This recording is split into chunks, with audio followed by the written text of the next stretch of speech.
পিঁপড়েটির এই অবস্থা দেখে টুকাই দৌড়ে তার কাছে গেল। তোমার কি হয়েছে? আমার নাম পুটু। পড়ে গিয়ে আমার পাটা মনে হয় ভেঙেই গেছে। তুমি কোথায় থাকো? আগে তো কখনো তোমাকে দেখিনি। আমি টুকাই, এই বনের ও প্রান্তে থাকি, খাবারের সন্ধানে এখানে এসেছি। আমি এই পিঁপড়েদের গ্রামের বাসিন্দা। আমি এইখানে শ্রমিকের কাজ করি।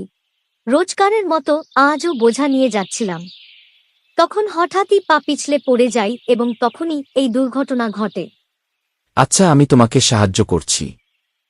তারপর টুকাই বোঝাটা নিজের পিঠে তুলে নিল এবং পুটু পিঁপড়ের সব কাজ টুকাই নিজেই করে দিল। টুকাই এর আগে কখনোই এইরকম পরিশ্রমের কাজ করেনি। সে আজ নিজের ভুল বুঝতে পারল।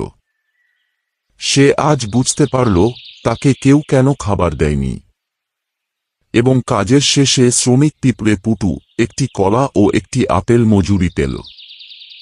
সেটা তারা ভাগ করে খেল। টুকাই সিদ্ধান্ত নিল যে সে আর কখনো চেয়ে চেয়ে খাবে না। এইভাবেই একে অপরকে সাহায্য করে তারা বন্ধু হয়ে উঠল।